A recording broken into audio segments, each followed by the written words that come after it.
अस्सलामुअलैकुम my to family, welcome back to my channel. सब लोग कैसे हो? उम्मीद करती हूँ सब लोग खैरियत से ठीक ठाक खुशबाश होंगे। अल्लाह ताला के फजल और करम से आप सब लोग की दुआओं से मैं भी बिल्कुल ठीक हूँ।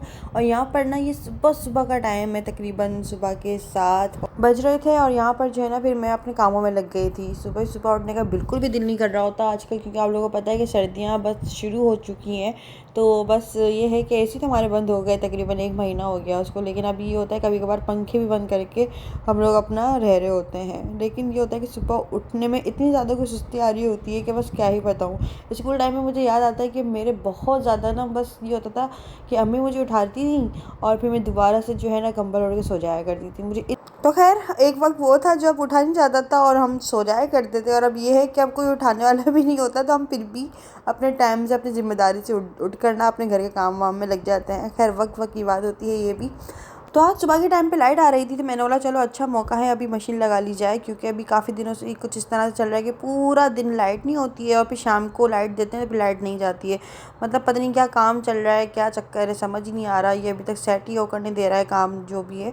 तो इस तरह से है। मैं चलो अभी मशीन लगा लेते हैं, लाइट आ रही है, क्योंकि कपड़े भी जमा हो रहे थे और इसलिए ना। तो फिर यहाँ पर अब हम मशीन लगाएंगे। वॉशिंग मशीन पर मैं कुछ इस तरह से कवर लगा के रखती हूँ ताकि इस पर धूल मट्टी और कोई भी चीज़ ना लगे, मतलब ये सेफ रहती है काफ़ी। और अभी ना काफ़ी मुझे कमेंट्स आ रहे थे, मतलब एक ही लड़की का मुझे बार बार कमेंट आ रहा था हर वीडियो पे कि अंबरा आप ना जो है अपनी वॉशिंग मशीन का रिव्यू दें और बताएं कैसी होती है, क्योंकि उनकी भी शादी होने वाली है शायद और उनको शायद ये लेनी होगी। तो अगर मैं बात करूँ ये कौन सी ब्रांड की है, तो ये डॉलन्स कंपनी की है। और दूसरी बात ये कि ये 2024 का लेटेस्ट मॉडल है, क्योंकि ये 2024 की जनवरी में मेरी शादी हुई थी, इसलिए मुझे उसके अंदर गिफ्ट मिली थी।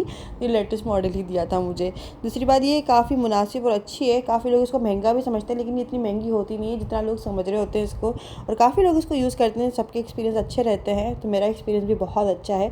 तो अम्मी के घर में भी यही है, लेकिन उनके पास थोड़ा सा पुराना मॉडल है, क्योंकि उनके पास पुरानी है वॉशिंग मशीन। मेरे पास ये लेटेस्ट मॉडल है। तो खैर ये जो है ना थोड़ी सी अलग है उससे। बाकी इसके अलावा मैं और क्या बताऊँ, मुझे कमेंट्स करके ज़रूर बता दीजिएगा। अच्छा जी, यहाँ पर जो है ना फिर मैंने सारी सारी चादरें इसमें डाल दी थी, क्योंकि मैं चादरें, कपड़े और तौलियाँ ये अलग धोती हूँ और पैंट वगैरह जो होती है ना सारी जमा हो जाती हैं, तो फिर मैं उनको अलग से वॉश करती हूँ।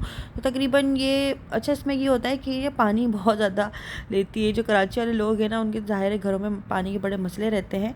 तो जो है वो ज़रा सोच सकते हैं इसको लेने से पहले, क्योंकि दरअसल ये पानी बहुत ज़्यादा यूज़ करती है। 3 दफ़ा खंगालती है और 1 दफ़ा वॉश करती है, फिर ड्राई करती है। इस तरह से कुछ है इसका ना। बाकी शाज़िब के जो वाइट कपड़े होते हैं या जो उनके ऑफिस के कपड़े होते हैं ना, वो तो मैं हाथ से धुलवा लेती हूँ या हाथ से खुद ही धो लेती हूँ इस तरह से, क्योंकि वो जो है ना मशीन में ज़्यादा कुछ रौनक नहीं आ रही थी कपड़ों में आजकल ना। तो इस तरह से मैं जो है कोशिश ये होती है कि हैवी कपड़े जो है ना वॉशिंग मशीन में धो लूँ, और जो रेगुलर के जो पहनने के होते हैं ना वो हाथ से ही धुल जाए तो ज़्यादा बेहतर है। इससे ये होता है कपड़े जमा भी नहीं होते और साफ़ अच्छे से धुल जाते हैं। मतलब चमक जो होती है ना, जो कपड़ों में जान होती है, वो हाथ से धुलने में आती है। तो एनीवेज यहाँ पे मशीन भी लग चुकी है, बस अब ये धुलते रहेंगे कपड़े खुद ही। और जब ड्रायर हो जाएंगे, अच्छे से सूख जाएंगे, तो ये कपड़े जो है ना फिर अलार्म बच जाएगा। फिर इन सारे कपड़ों को निकाल के अच्छे से धूप लगा के फिर इनको तय करके मैं अलमारी में रख दूँगी। अच्छा जी, अब तो सुबह सुबह का टाइम था तो भूख भी लग रही थी। मैंने सोचा चलो जो काम थे वो तो निपट गए हैं, यहाँ पर ये होते रहेंगे साथ साथ में। यहाँ पे अब जो है अब नाश्ते की तैयारी करते हैं। तो नाश्ते के लिए सबसे पहले जो है ना फिर मैंने देखा फ्रिज में कि आटा नहीं गूंदा हुआ, चलो अब आटा गूंदते हैं और फिर उसके बाद जो है नाश्ता बनाते हैं। तो वैसे भी आटा थोड़ा सा ही बचा था। तो अब घर की जो चीज़ें ख़त्म हो रही है ना वो मैं मतलब अब मंगवाना छोड़ दी हैं, क्योंकि दरअसल अब ये है कि टाइम मेरे पास काफ़ी कम है। तो अब पता नहीं ना कुछ भी, तो इसलिए मैं अब जो है ना चीज़ों को ज़्यादा मंगवाती नहीं हूँ। बोलती हूँ यार अब बाद में ही जो है ना इन चीज़ों को हम रिफ़िल कर लेंगे। अभी फ़िलहाल जो चीज़ ख़त्म हो रही है उसको ख़त्म ही होने देते हैं, ज़्यादा बेहतर है। कोई फ़ायदा नहीं है अभी चीज़ मंगवा के रख लूँगी तो फिर चीज़ रखे रखे ख़राब हो जाएगी। खामखा शुरेरियाँ या आटे के भी कीड़े होते हैं, आपको पता है। तो आप बड़े गौर से जो है ना उसको छान के और इस्तेमाल किया करें।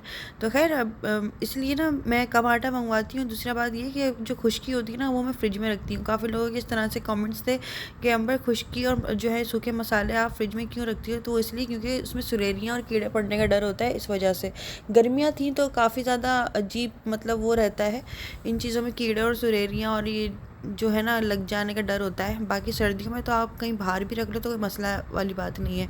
गर्मियों में मेरे साथ कुछ ऐसा हुआ था, मुझे खुद नहीं पता था कि आटे में भी कीड़े लग जाती हैं। आटे के सफ़ेद वाले कीड़े होते हैं। तो पिछली गर्मियाँ मतलब अभी जो गुजरी है ना, इसके अंदर मुझे फ़र्स्ट एक्सपीरियंस था हर चीज़ का। तो मैं खुद बहुत ज़्यादा वो घबरा गई थी कि ये क्या है। तो फिर मेरी अम्मी ने मुझे बोला कि खुश्की जो होती है ना आटे की, वो तुम फ्रिज में रख लिया करो। बाकी जो गूंदने वाला आटा होता है जो बाल्टी में रखते हैं उसको बाल्टी में ही रखे रहने दो। लेकिन बेहतर यही है कि ज़्यादा जमा मत करो और थोड़ा थोड़ा करके मंगवाओ और जल्दी जल्दी इस्तेमाल करके उसको पका लो। क्योंकि रोटी बनाते हुए जो प्लेट के अंदर खुश्की होती है ना, वो मैं बाहर रखती थी पहले चूल्हे के पास ही। तो उसमें मतलब ये था कि गर्मियों में उसमें कीड़े लग गए थे और सफ़ेद वाले कीड़े लग गए थे। तो वैसे भी इंसान कभी बेहतियाती में बस बनाने में लगा हुआ है तो उसको पता नहीं चलता। लेकिन जब मैंने देखा ना तो फिर मुझे अंदाज़ा हुआ कि नहीं यार, इन चीज़ों में भी एहतियात करनी चाहिए। इसलिए इसके बाद मैं अब फ्रिज में ही रखती हूँ, आदत पड़ गई है। कहीं यहाँ पे फूले फूले पराठे बन रहे हैं, मेरा माशाल्लाह से ना तकरीबन रोटियाँ पराठे मेरे फूले हुए ही बनते हैं। तो मुझे अब शाज़ भी बोलते हैं कि आप एक्सपर्ट हो गई हो। मैं पता नहीं, मुझे खुद नहीं पता है कैसे फूल जाते हैं, लेकिन मेरे पराठे और रोटियां जो है ना वो फूलती हैं मेरे हाथ की, जो मेरे हाथ का आटा गूंदा हुआ होता है। तो यहाँ पे सुबह सुबह का टाइम है, हम दोनों अभी जो है ना नाश्ता करेंगे। तो यहाँ पे मैं नाश्ता बना रही थी दोनों का। तो सुबह सुबह का टाइम होता है, कभी कभार नाश्ते का मूड भी नहीं हो रहा होता ना, तो मतलब मैं शाज़ू को नाश्ता बनाती हूँ ना, तो उसकी खुशबू से फिर मेरा भी दिल करने लगता है, मुझे भी भूख लगने लग जाती है, इसलिए फिर मैं अपना भी साथ बना देती हूँ। यहाँ पे ना आज मैं फ़र्स्ट टाइम जो है ना कावे वाली चाय बना रही थी। कावे वाली चाय मतलब ये कि मैं हमेशा जो है ना दूध पत्ती चाय बनाती हूँ, लेकिन आज मैंने सोचा चलो तो कावे वाली चाय बनाते हैं, देखते हैं इसका क्या है। तो अम्मी के घर और मेरे ससुराल में भी जो है ना ये कावे वाली चाय बनती है, लेकिन मैंने आज फ़र्स्ट टाइम ट्राई करी है क्योंकि मुझे दूध पत्ती वाली चाय की आदत है, इस वजह से। तो यहाँ पर सुबह सुबह का टाइम का जो नाश्ता होता है ना उसकी बात ही अलग होती है। वैसे तो मैं शादी से पहले दोपहर के टाइम नाश्ता करती थी, लेकिन शादी के बाद कुछ ऐसा रूटीन बना है कि सुबह 7 8 9 बस 9 बजे मेरा आखिरी टाइम होता है कि मैं नाश्ता कर ही लेती हूँ। कभी नहीं सोचा था कि मेरा कभी ऐसा रूटीन भी बनेगा। खैर ये भी वक्त वक्त की बात होती है। तो और अच्छी बात है कि वक्त वक्त के साथ इंसान को जो है ना अपनी आदतें भी थोड़ी सी तब्दील कर लेनी चाहिए वक्त के साथ साथ, और हो भी जाती हैं। जब कहते हैं ना कि मतलब मेरी अम्मी बोलती हैं कि सर पे पड़ती है ना तो लड़कियां कर ही लेती हैं। वाकई अब समझ में आता है कि जब सर पे पड़ती है ना तो कर ही लेते हैं। खैर अभी जो है यहाँ पे हम दोनों मिलकर बैठकर नाश्ता करेंगे और इसके बाद जो है ये शाज़ ऑफिस चल जाएंगे। फिर नाश्ता करने के बाद तो तकरीबन मेरा हाफ डे जो है ना फ्री गुजर रहा होता है, कि नाश्ता हम लोगों ने कर चुके होते हैं। खाना फिर जो होता है ना अभी फ़िलहाल इस तरह से है कि वो शाज़ब की अम्मी कर रही होती हैं और रोटियां वगैरह मैं देख लेती हूँ। बाकी बस ये वो भी कभी कभार ऐसा होता है कि तबीयत अगर ज़्यादा डाउन होती है तो फिर वो भी इसका मना कर देती हैं कि नहीं कोई ज़रूरत नहीं है, बाहर से आ जाएंगे, मसला नहीं है। तो रिश्ते तो एहसास करने से ही मज़बूत होते हैं। यहाँ पर जो है ना फिर मैं छत पर आ गई थी, मतलब जो मशीन लगाई थी ना वो कपड़े धुल चुके थे, हल्की सी इनको धूप दी और फिर यहाँ पे मैंने भी हल्की सी धूप ले ली थी क्योंकि ठंडा ठंडा मौसम हो रहा है ना, धूप आजकल बड़ी अच्छी लग रही है। तो छत की भी सफाई करवा दी, छत भी थोड़ी साफ़ हो रही है यहाँ पर। और एक पता नहीं क्या ये बिल्ले का बच्चा जो है ना ये मेरी छत पे रहता है। ये देखें इसको कैसा मार रहा है, बड़ा वाला बिल्ला। ये दोनों ऐसे ही खेलते रहते हैं, पता नहीं क्या क्या, बस जो है ना उसको मारता है, वो उसके साथ खेलता है, समझ नहीं आता मार रहे हैं खेल रहे हैं। और है डिट्टू कॉपी, मतलब बिल्कुल बड़ा वाला जो बिल्ला है ना उसके प्रिंट की कॉपी है ये, डिट्टू सेम टू सेम वैसा ही है। ये जब छोटा सा था ना, मतलब मैं जब शादियों कर आई थी ये खुद भी इतना ही छोटा था जब, अब तो खैर बड़ा हो गया ये बिल्ला बड़ा वाला। और इसके बच्चे भी देखे। ये बिल्कुल इसकी कॉपी हुई है। तो ये बिल्लियाँ जो है ना ये छत पर ही रहती हैं ज़्यादातर आजकल, क्योंकि धूप ले रही होती हैं, धूप में लेटी हुई होती हैं, धूप में सुकून मिल रहा है इनको। खैर और गर्मियों में ये करती हैं कि वो हमारे फ्लैट के दरवाजे के बाहर जो है ना लेटी हुई होती हैं, क्योंकि फ्लैट के बाहर पोछा वगैरह लगता है ना, ठंडा फर्श हो रहा होता है, तो वहाँ पर लेटी हुई होती हैं। या जो है ना बेसन के नीचे लेटी हुई होती हैं, इस तरह से जो है ठंडी जगहों पर लेटी हुई होती हैं। बाकी अभी सर्दी आ गई है तो छत पर रहती हैं ज़्यादातर, इनका ये होता है।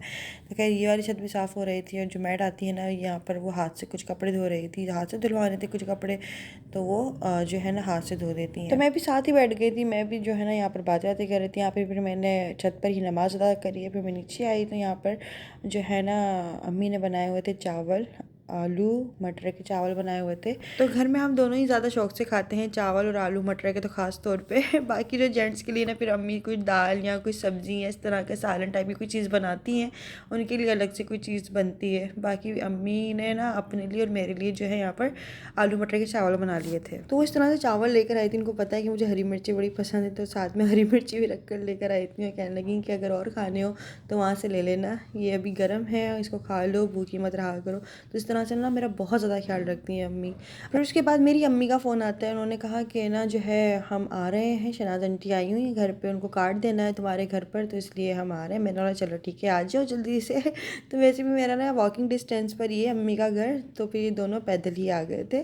और यहाँ पर शनाज आंटी आई हैं। तो शनाज आंटी मेरे घर पे पहली दफ़ा आई हैं, उनको मेरा घर वैसे पता भी नहीं था, तो इसलिए अम्मी अपने साथ लेकर आई हैं। वॉकिंग डिस्टेंस पर ही था, दोनों पैदल पैदल आ गए थे। तो यहाँ पर जो है ना फिर मेरी सास के हाथ में उन्होंने कार्ड थमाया और उन्होंने कहा कि ज़रूर आइएगा। शनाज आंटी पहली मरतबा मेरे घर आई थी, तो उन्होंने मेरे हाथ में कुछ पैसे पकड़ाए और जो है उन्होंने कहा था कि कोशिश करना। बाकी यही है कि मेरा थोड़ा सा मुश्किल होगा जाना। तो लास्ट इवेंट मेरे भाई का ही था, जो मतलब मैंने अटेंड किया हुआ है बड़े मतलब एनर्जी के साथ। लेकिन अब मुझे लगता है कि अब मैं अपने भाई की शादी ही अटेंड करूँगी क्योंकि उसके बाद जो है ना अभी कुछ टर्म्स और कंडीशंस ऐसी हैं कि मैं नहीं जा सकती चाह कर भी ना।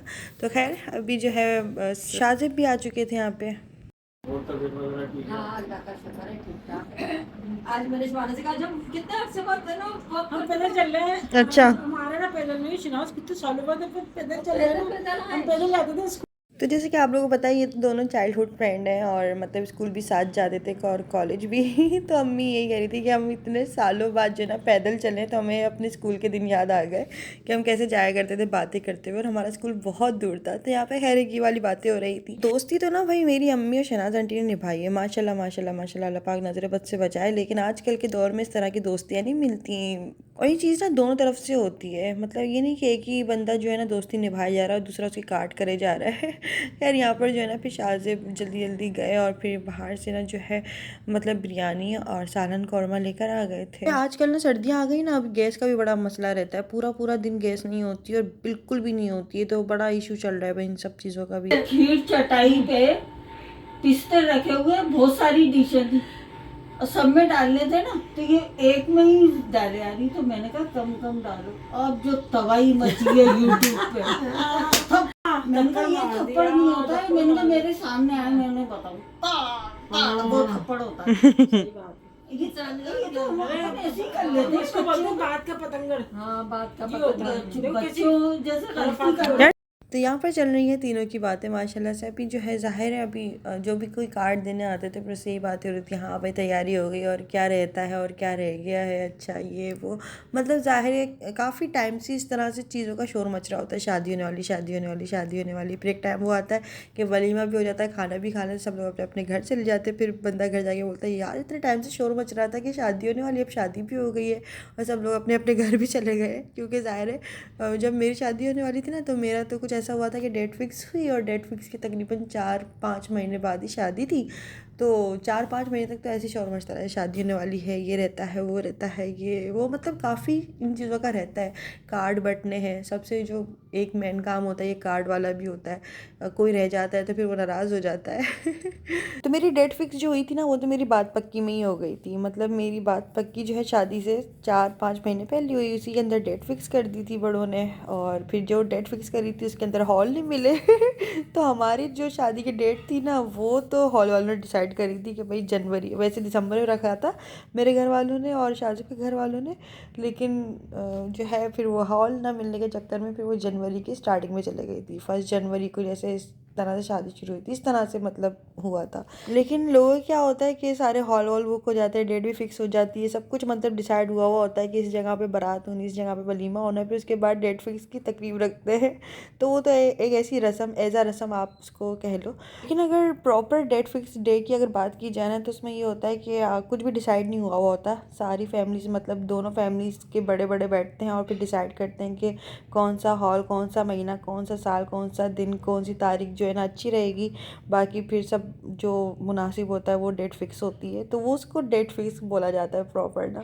तो माशाल्लाह से तीनों बड़ों की जो है ना यहाँ पे गैदरिंग लगी हुई थी, मेरी सास, शनाज आंटी और अम्मी की, और तीनों बैठकर बातें बातें कर रहे थे और मैं और शाहजब बैठकर सुन रहे थे। ये ना मैं हमारी सास को बहुत पसंद थी, हमारी मियाँ को बहुत पसंद। फिर उसके बाद जो है ना शनाज आंटी को मैंने अपनी शादी का एल्बम दिखाया और उनको बहुत पसंद आया। यहाँ पे मैं भी अपनी शादी का एल्बम इतने दिनों बाद देख रही थी ना, तो मैं खुद भी सोच में पड़ गई थी यार कि यहाँ पे मेरा फेस कितना अलग हो रहा है, और अभी तो बहुत ज़्यादा अलग हो रहा है। खैर ज़ाहिर है कुछ स्टाइलिंग वगैरह की वजह से, तो ये भी वक्त ही है। खैर अल्लाह पाक बेहतर करेगा। आप लोग भी दुआ करिएगा मेरे लिए बहुत सारी, बस आप लोगों की दुआओं की बहुत ज़्यादा ज़रूरत है। बस यही बोलूँगी कि आप मुझे दुआ में याद रखिएगा। फिर उसके बाद शनाज आंटी को अपना घर भी दिखाया और फिर उसके बाद उनको छत पर भी लेके गई। क्योंकि वो पहली बार आई थी इसलिए। तो मैंने सोचा चलो अब पत्नी कब आएंगी, तो चलो अभी इनको अपना घर दिखा देती हूँ।